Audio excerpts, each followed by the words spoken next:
Hello, hello. Happy 2022. Happy New Year. And I'm Eliz Greene, for those of you who may not know me, and thanks for joining me. Pop a little comment wherever you are and let me know you're here. Today we're going to talk about 3 questions that can facilitate behavior change. And as we start a new year, oftentimes we make New Year's resolutions or decide that we're going to adopt a new habit or a new behavior. And you might have noticed that I'm a big fan of dogs, and one of the things that we know works when we're trying to develop a new behavior or a new habit is to do some training. And that may be a little odd to think about in terms of training ourselves to do something new, but a lot of the book that I wrote, Stress-Proof Your Life, is training ourselves to think about things differently, to behave differently, and really to develop different habits so that we can live longer, feel better, get more of the important things done. A lot of that work in terms of managing our stress comes with developing habits to raise our heart rate or change our breath or do better for our bodies in ways that allow us to get the stress hormone cortisol out of our bodies. So if you're looking at doing that sort of behavior change for the new year, one of the things that has to happen is that we may have to undo habits that we already have. We are all acclimated to going about our days and our weeks and our months in certain ways. And when we want to develop a new habit, that means we have to change something. And that is, by its very nature, uncomfortable. We are asking ourselves to do something different that's not comfortable. We need a little help. I have found over the years, and this has helped for many people that I've worked with over the last 2 decades, to really think about 3 questions. When we're trying to change, we're developing a new habit, we are making a choice. And frankly, we make a choice about all kinds of things all day long, about whether we're going to do this or that right now, whether I'm going to actually do this video or let it go past, or anything that we are doing, we decide whether we're going to do it, whether we're going to do it right now. But most of the time, we don't take the time to really stop and make that a conscious decision.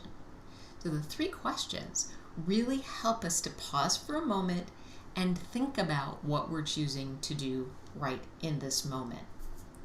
Those 3 questions kind of come in a couple categories. One of them should recognize that you are indeed making a choice. The next one should be a check-in about how you're feeling. What are your emotions at the moment? What are your intentions at the moment? And the third should really connect it to whatever goal or promise that you made yourself in terms of what you were going to do, or what you've decided is important, or really what your focus is going to be. I just saw, before we went live, a video by Lori Guest, and she was talking about her theme, which was enough.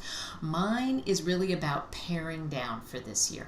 Paring down things to the point where I can really focus, be a little more sane, not be pulled in too many different directions, and hopefully have a better quality both in my work and in my life. So paring down is my idea. So whatever your theme for the year is going to be, the 3 questions can really help. So here's how. I have a bunch of Post-it notes. I'm a big fan of Post-it notes. So I wrote a couple of these out just so I would have some examples to share. For example, one of my foibles is I tend to overcommit to things, whether that is volunteering and sometimes prioritizing that volunteer work before my own work, my money earning work, or perhaps it's just over committing to myself the amount of things that I can get done in a single day. I will tell you, Maura Thomas, the very brilliant Maura Thomas, has been very helpful in her attention management piece. I am getting better about it, but in my theme of paring down, her skills have definitely been helpful.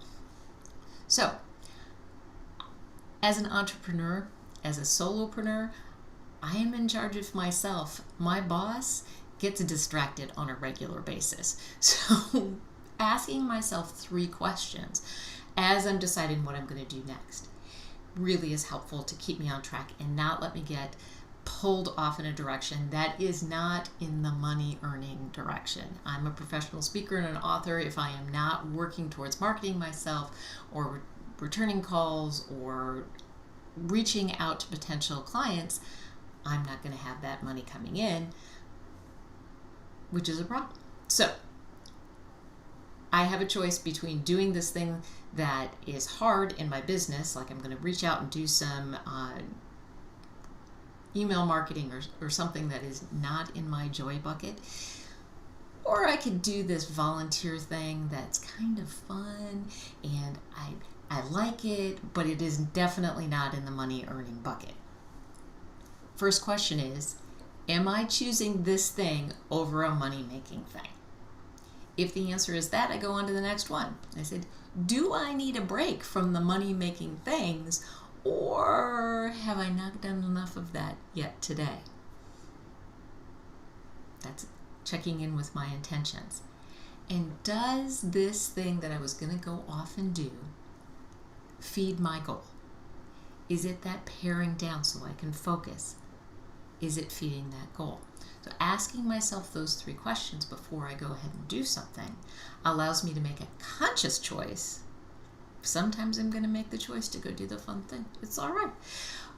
But I'm making a conscious choice to do that. And that could work in any number of ways. Maybe it's a choice that you're making about whether or not you're going to go work out or you're not going to go work out. You're going to go take that walk outside or you're not going to go take that walk outside. Asking yourself 3 questions about that. Like, is it, am I choosing to do this other thing over working out, the thing that I said I was going to do? Will I feel better doing the thing that I'm going to go do or working out like I said I was going to do? And does that other thing actually feed my goal of being stronger and more healthy? The 3 questions help. The other way the 3 questions can be helpful, and it's helpful in many different ways, is in a meeting.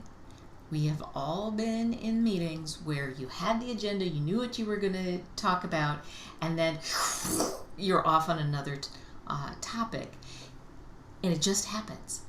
If you can stop as that happens and ask 3 questions as a group, it can keep you on track, or at least get consensus of the group to go in this other direction. Is this topic on the agenda?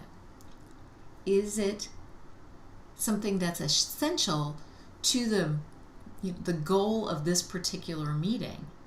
And does it need to be discussed right now? Could we put it in new business? Could we talk about it later and get back to what was on the agenda?